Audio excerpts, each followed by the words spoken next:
বান্দরবনের লামায় একজন পেশাদার সাংবাদিককে প্রকাশ্য দিবালোকে সোশ্যাল মিডিয়ায় হত্যার হুমকি দেওয়া হচ্ছে।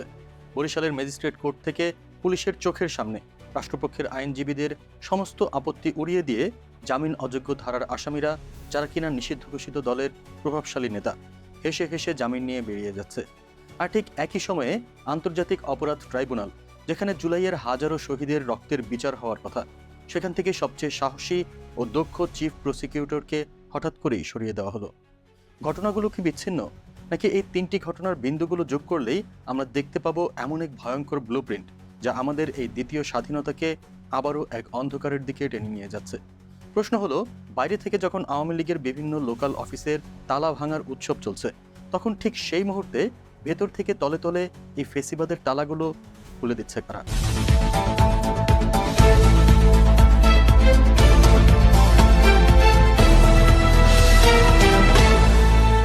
দর্শক, আজ আমরা এমন একটি বিষয় নিয়ে কথা বলবো যা প্রতিটি দেশপ্রেমিক, প্রতিটি বিপ্লবী এবং জুলাই গণ অভ্যুত্থানে রক্ত দেওয়া প্রতিটি পরিবারের হৃদয়ে রক্তক্ষরণের কারণ হয়ে দাঁড়িয়েছে। আমরা কথা বলবো সেই ফ্যাসিস্টদের পুনর্বাসন নিয়ে, যাদের হাত থেকে এখনও রক্তের দাগ শুকায়নি। আমরা কথা বলবো নতুন ক্ষমতাসীনের আপোষকামিতা, আন্তর্জাতিক চক্রান্ত এবং তৃণমূলের মানুষের মোহভঙ্গ নিয়ে। আজকের এই পর্বটি হয়তো অনেকের কাছেই তেতো মনে হবে, কিন্তু সত্যকে তুলে ধরাই আমাদের দায়িত্ব। দর্শক, একটু গভীরে যাওয়া যায়। মাত্র কয়েক মাস আগের কথা, জুলাইয়ের সেই উত্তাল দিনগুলোতে আমরা দেখেছি কিভাবে ছাত্র জনতার বুকের উপর দিয়ে বুলেট চালানো হয়েছিল। 5 আগস্ট আমরা ভেবেছিলাম এই দেশ অন্তত আগামী কয়েক দশকের জন্য ফ্যাসিবাদ মুক্ত হয়েছে, কিন্তু অত্যন্ত পরিতাপের বিষয়, নির্বাচনের পর মাত্র 10 দিনের ব্যবধানে দেশের 15টির বেশি জেলায় নিষিদ্ধ ঘোষিত দল আওয়ামী লীগের অফিস খোলার অপচেষ্টা করা হয়েছে। তারা প্রকাশ্যে জয় বাংলা স্লোগান দিচ্ছে, বিদেশে পালিয়ে থাকা খুনিরা দেশে ফিরতে শুরু করেছে এবং দম্ভের সাথে সোশ্যাল মিডিয়ায় নিজেদের ছবি পোস্ট করছে। এমনকি ধানমন্ডি 32 নম্বরেও তারা জড়ো হওয়ার দুঃসাহস দেখিয়েছে। মজার বিষয় হলো, এই প্রকাশ্য আস্ফালনের পরও প্রশাসন একেবারে নির্বিকার।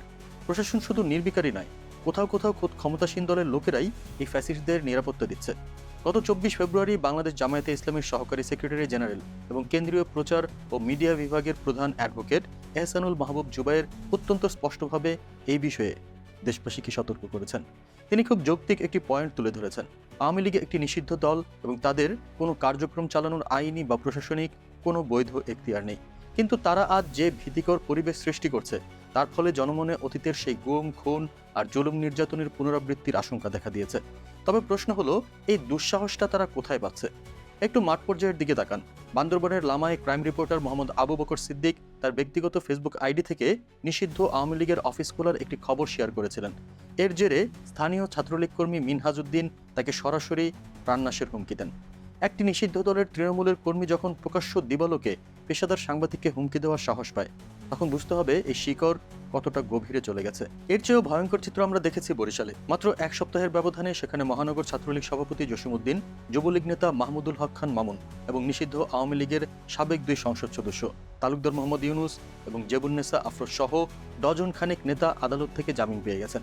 কিভাবে সম্ভব? যেখানে মামলাগুলোতে জামিন অযোগ্য ধারা রয়েছে, সেখানে 5 আগস্টের পর নিয়োগ পাওয়া নতুন আইন কর্মকর্তারা তীব্র আপত্তি জানাচ্ছেন, সেখানে অতিরিক্ত chief metropolitan magistrate SM. Shariatullah police প্রতিবেদন দাখিল না হওয়া পর্যন্ত তাদের জামিন দিয়ে দিচ্ছেন। অন্যদিকে পুলিশের ভূমিকা এখানে আরও রহস্যজনক, কারণ তারা এই আসামিদের বিরুদ্ধে থাকা অন্যান্য মামলার রেকর্ড আদালতে উপস্থাপনই করছে না। এর মানে কি দাঁড়ায়? এর মানে হলো, প্রশাসন এবং বিচারিক কাঠামোর রন্ধ্রে রন্ধ্রে এখনও ফ্যাসিস্টদের দোসররা বসে আছে এবং নতুন সরকার উদ্দেশ্যপ্রণোদিতভাবেই তাদের সেখানে বহাল রেখে একটি সাজানো নাটক মঞ্চস্থ করছে। তারা তৃণমূল থেকে শুরু করে উচ্চ পর্যায় পর্যন্ত একটি সেফ এক্সিট বা নিরাপদ প্রস্থান এবং পুনর্বাসনের বন্দোবস্ত করে দিচ্ছে। দর্শক, এবার আসুন ইতিহাসের পাতা উল্টে দেখি, কারণ যারা ইতিহাস থেকে শিক্ষা নেয় না, ইতিহাস তাদের চরম মূল্য চুকাতে বাধ্য করে। আজ যারা ক্ষমতায় বসে নমনীয়ভাবে রাজনীতি করছেন, তারা হয়তো ভুলে গেছেন বিগত 15 বছরের কথা, ভুলে গেছেন 5 বা 10 বছর আগের সেই দুঃসহ দিনগুলোর কথা। গত 23 ফেব্রুয়ারি বিএনপি মহাসচিব মির্জা ফখরুল ইসলাম আলমগীর একটি সংবাদ সম্মেলনে বলেছেন, আওয়ামী লীগের অফিসগুলো এটা চায়নি, আওয়ামী লীগের কার্যক্রম এখনও নিষিদ্ধ, তাদের অফিস খোলার কথা নয়, সেটা আইনিভাবে দেখা হবে। এই বক্তব্যটির দিকে একটু মনোযোগ দিন। একটি দল যারা 15 বছর ধরে দেশের মানুষের উপর স্টিম রোলার চালিয়েছে, হাজার হাজার মানুষকে হত্যা করেছে, আয়নাঘর বানিয়েছে, তাদের বিষয়ে এমন নমনীয় দায়সারা এবং আইনি ব্যাখ্যার অর্থ কী? নির্বাচনের আগে বিএনপির শীর্ষ নেতাদের কেউ কেউ তো প্রকাশ্যে বলেই ফেলেছিলেন যে তারা সরকার গঠন করলে আওয়ামী লীগের নেতাকর্মীদের মামলা থেকে মুক্তি ও নিরাপত্তা দেবেন। এই যে ছাড় দেওয়ার মানসিকতা বা আপোষের রাজনীতি, এটা কিন্তু এদেশের ইতিহাসে নতুন কিছু নয়। ইতিহাসের দিকে তাকালে দেখবেন প্রেসিডেন্ট জিয়াউর রহমান সাহেব যখন শেখ হাসিনাকে দেশে ফেরার সুযোগ দিয়েছিলেন, তার ঠিক ১৩ দিনের মাথায় জিয়াউর রহমানকে নির্মমভাবে শহীদ হতে হয়েছিল। ফেসিবাদকে কখনো স্পেস দিতে নেই। আপনি যখন একটি বিষাক্ত সাপকে আইনের দোহাই দিয়ে বা রাজনৈতিক সৌজন্যতার দোহাই দিয়ে দুধ কলা দিয়ে পুষবেন, সে সুযোগ পেলেই আপনার বুকে ছোবল মারবে। ঠিক এই জায়গাতেই বাংলাদেশ জামায়াতে ইসলামীর রাজনৈতিক দর্শনের সাথে অন্যান্য দলের একটি বড় এবং মৌলিক পার্থক্য ফুটে ওঠে। গত ১৫ বছর সবচেয়ে বেশি নির্যাতনের শিকার হয়েছে জামায়াতে ইসলামী। তাদের শীর্ষ নেতাদের সম্পূর্ণ প্রহসনের বিচারের মাধ্যমে ফাঁসির কাষ্ঠে ঝুলানো হয়েছে। হাজার হাজার কর্মীকে গুম, খুন এবং পঙ্গু করা হয়েছে।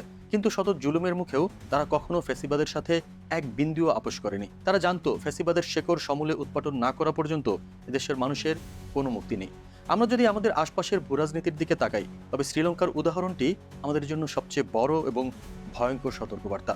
২০২২ সালের গণ অভ্যুত্থানের পর শ্রীলঙ্কার মানুষ ভেবেছিল তারা মুক্তি পেয়েছে। প্রেসিডেন্ট গোটাবয়া রাজপাকসে দেশ ছেড়ে পালিয়েছিল, কিন্তু আদতে কি হলো?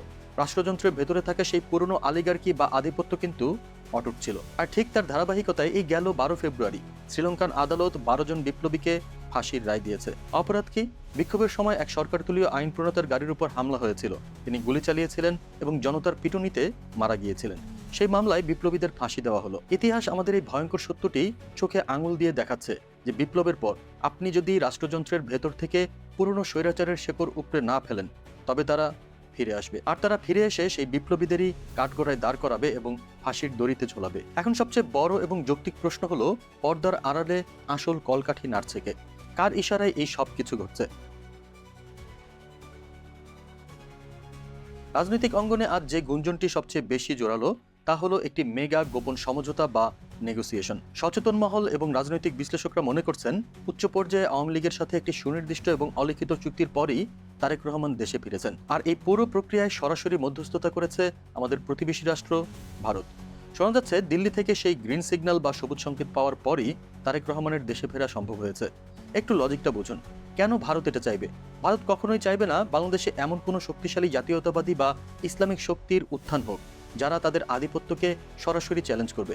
তারা জানে আওয়ামী লীগ ছাড়া বাংলাদেশে বিএনপি বা জামায়াতকে কাউন্টার দেওয়ার মতো কেউ নেই। তাই তারা একটি রাজনৈতিক ভারসাম্য তৈরি করতে চায়। আর শোনা যাচ্ছে সেই চুক্তির প্রধান শর্তই ছিল আওয়ামী লীগকে দলীয় কার্যালয়ে খুলতে দিতে হবে, তাদের স্বাভাবিক রাজনীতি করতে দিতে হবে এবং ট্রাইব্যুনালে অভিযুক্ত তাদের প্রভাবশালী নেতাদের জামিন বা মুক্তির ব্যবস্থা করতে হবে।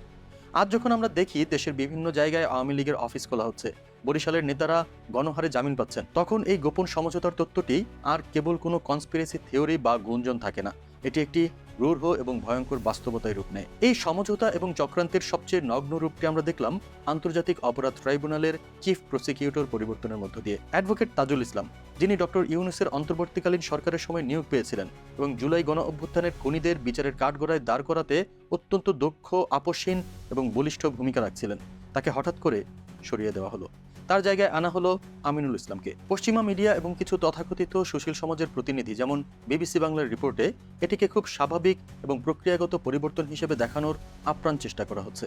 তাদের যুক্তি হলো, তাজুল ইসলাম যেহেতু একসময় মানবতা বিরোধী অপরাধের মামলায় জামায়াত নেতাদের আইনজীবী ছিলেন, তাই তাকে সরালে বিচার নাকি আন্তর্জাতিকভাবে আরও বেশি গ্রহণযোগ্য হবে। সুপ্রিম কোর্টের আইনজীবী মঞ্জিল মোর্শেদ এবং সারা হোসেনরাও এই সুরেই কথা বলছেন। কি অদ্ভুত এবং চমৎকার যুক্তি, তাই না? অর্থাৎ যারা নিজেদের জীবন বাজি রেখে গত ১৫ বছর ধরে ফ্যাসিবাদীদের আইনি ও রাজপথে মোকাবিলা করেছেন, তারা এখন হয়ে গেলেন অগ্রহণযোগ্য এবং বিতর্কিত। আর যারা এতদিন চুপ ছিলেন বা সুবিধা নিয়েছেন, তারা হলেন নিরপেক্ষ। আসল সত্যটি হলো, তাজুল ইসলামকে সরিয়ে দেওয়ার মাধ্যমে মূলত ট্রাইব্যুনালের মেরুদণ্ড ভেঙে দেওয়ার একটি সুকৌশলী চেষ্টা করা হয়েছে। একটু খেয়াল করুন, ঠিক এই মুহূর্তেই জুলাইয়ের চিহ্নিত খুনি ফাহিমের মতো লোকেরা দম্ভবরে দেশে ফিরে শো ডাউন করছে। আরএস ফাহিম এখন মিডিয়ার সামনে এসে নিজেকে বাঁচানোর জন্য যত সব মিথ্যে কথা বলছে। সে নির্লজ্জের মতো দাবি করছে সে নাকি ছাত্র আন্দোলনের পক্ষে ছিল, কিন্তু তার কথা বিশ্বাস করার বিন্দুমাত্র কোনো কারণ নেই। জুলাইয়ে যখন ছাত্র জনতার উপর নির্বিচারে গুলি চলছিল, তখন এই ফাহিম উল্লাস করেছে। তার অনুসারীরা বিগত সরকারের পক্ষে হামলায় অংশ নিয়েছে। আজ সে মিডিয়ার সামনে সাধু সাজার যে নাটক করছে, তা কেবলই তার নিজের পিঠ বাঁচানোর অপচেষ্টা। আর ঠিক এরকম আসামিরা যখন দম্ভভরে ঘুরে বেড়াচ্ছে এবং মিথ্যাচার করছে, সেই মুহূর্তে প্রসিকিউশনকে দুর্বল করে দেওয়া জুলাইয়ের শহীদ পরিবারের প্রতি চরম উপহাস ছাড়া আর কিছুই নয়। এটি প্রমাণ করে যে এই বিচার এখন কেবলই একটি আইনি লোক দেখানো আনুষ্ঠানিকতায় পরিণত হতে যাচ্ছে, যার মূল উদ্দেশ্য হলো ফ্যাসিবাদের মাস্টারমাইন্ডদের নিরাপদে পার করে দেওয়া। এতক্ষণ আমি আপনাদের যা বললাম তা শুনে হয়তো আপনাদের মনে হচ্ছে আপনারা পুরো রাজনৈতিক চালটা বুঝে গেছেন। মনে হচ্ছে রাজনীতি তো এমনই হয়, নেগোসিয়েশন আর আপোষের খেলা। কিন্তু ভয়ের আসল কারণ এটা নয়। আসল কারণটা শুনলে আপনি আঁতকে উঠবেন। আসল ভয়ঙ্কর বিষয়টি হলো এই আপোষ আর বেইমানির কারণে বাংলাদেশের তৃণমূলের সাধারণ মানুষের ভেতরে যে এক নীরব আগ্নেয়গিরি তৈরি হচ্ছে তার আসন্ন বিস্ফোরণ। যখন মানুষের রক্ত আর আবেগ নিয়ে খেলা হয় তখন সেই ক্ষোভ কোনো ব্যালট বাক্সে সীমাবদ্ধ থাকে না। এই যে নেতাদের ক্ষমতার অন্ধ মোহ এবং ফ্যাসিস্টদের পুনর্বাসনের নীল নকশা, এর ফলে আগামী কয়েক মাস বা বছরের মধ্যে বাংলাদেশে ঠিক কী ঘটতে যাচ্ছে? আমাদের সামনে এখন দুটি পরিষ্কার সিনারিও বা দৃশ্যপট রয়েছে। দৃশ্যপট এক, মোহভঙ্গ এবং নীরব বিপ্লবের উত্থান।